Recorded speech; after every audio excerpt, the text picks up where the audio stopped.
Ray tracing. Ray tracing एक advanced graphics feature है जो लाइटिंग और रिफ्लेक्शंस को रियल वर्ल्ड फिजिक्स के अकॉर्डिंग सिमुलेट करता है।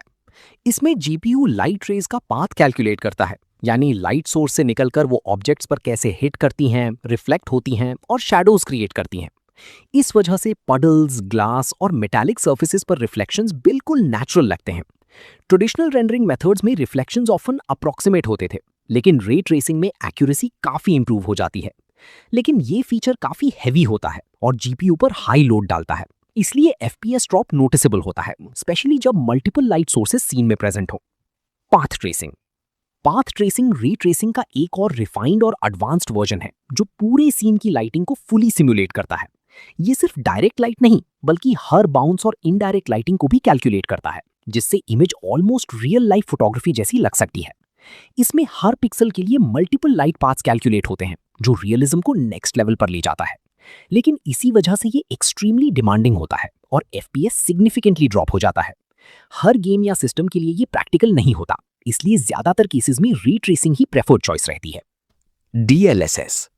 डीएलएसएस या डीप लर्निंग सुपर सैम्पलिंग एक एआई बेस्ड अपस्केलिंग टेक्नोलॉजी है जो जीपीयू का वर्कलोड रिड्यूस करती है। इसमें गेम को लोअर रेजोल्यूशन पर रेंडर किया जाता है, जैसे 1080p, और फिर एआई मॉडल उसे 4K जैसी हायर रेजोल्यूशन में कन्वर्ट करता है। इस प्रोसेस से जीपीयू को कम पिक्सल्स रेंडर करने पड़ते हैं, जिससे परफॉर्मेंस इंप्रूव होती है और एफपीएस इंक्रीज होता है।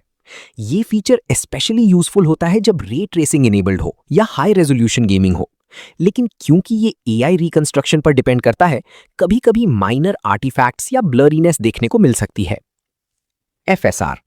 एफएसआर या Fidelity FX super resolution AMD का अपस्केलिंग सॉल्यूशन है जो डीएलएसएस के सिमिलर काम करता है।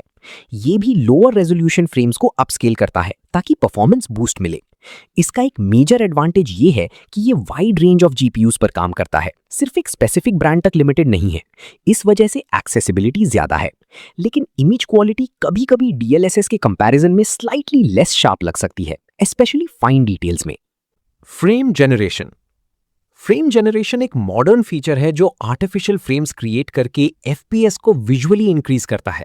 नॉर्मली जीपीयू हर फ्रेम को इंडिविजुअली रेंडर करता है, लेकिन यहाँ सिस्टम बीच में एक्स्ट्रा फ्रेम्स इंसर्ट करता है जो प्रीवियस और नेक्स्ट फ्रेम्स के डेटा से जनरेट होते हैं। इससे मोशन स्मूथ लगता है और फ्रेम रेट हाई अपीयर होता है।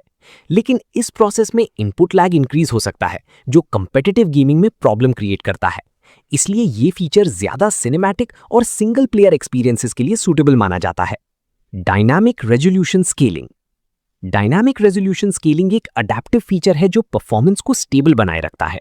जब जीपीयू पर लोड सडनली बढ़ता है, जैसे एक्सप्लोजन्स या हेवी इफेक्ट्स के टाइम, ये ऑटोमेटिकली रेजोल्यूशन को टेम्पररीली रिड्यूस कर देता है। इससे एफपीएस ड्रॉप होने से बच जाता है। जैसे ही सीन नॉर्मल होता है, रेजोल्यूशन वापस ओरिजिनल लेवल पर आ जाता है। ये फीचर गेम प्ले को कंसिस्टेंट और स्मूथ बनाता है, बिना नोटिसेबल इंटरप्शंस के। एचडीआर। एचडीआर या हाई डायनामिक रेंज एक विजुअल एनहांसमेंट फीचर है जो ब्राइटनेस और कलर रेंज को एक्सपैंड करता है। इससे डार्क और ब्राइट एरियाज में ज्यादा डिटेल विजिबल होती है और कलर्स रिचर और वाइब्रेंट लगते हैं। एचडीआर इनेबल होने पर शैडोज में भी हिडन डिटेल्स क्लियरली दिखती हैं और हाइलाइट्स ओवर एक्सपोज नहीं लगते। लेकिन इसका फुल बेनिफिट तभी मिलता है जब डिस्प्ले डिवाइस एचडीआर कंपैटिबल हो। Display sync. Display sync technologies screen tearing को एलिमिनेट करने के लिए यूज होती हैं।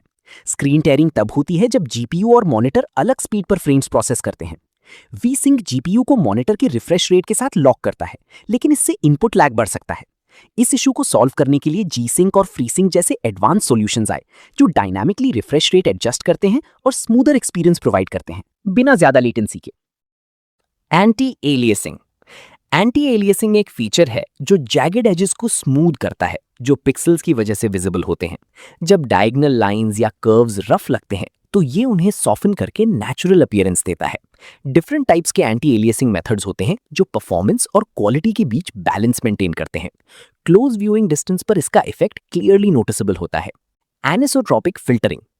एनिसोट्रॉपिक फिल्टरिंग टेक्सचर्स को शार्प बनाए रखता है जब वो डिस्टेंस पर या एंगल पर विजिबल होते हैं। नॉर्मली दूर की सर्फेसेस ब्लर हो जाती हैं, लेकिन ये फीचर उन्हें क्लियर और डिटेल्ड बनाता है।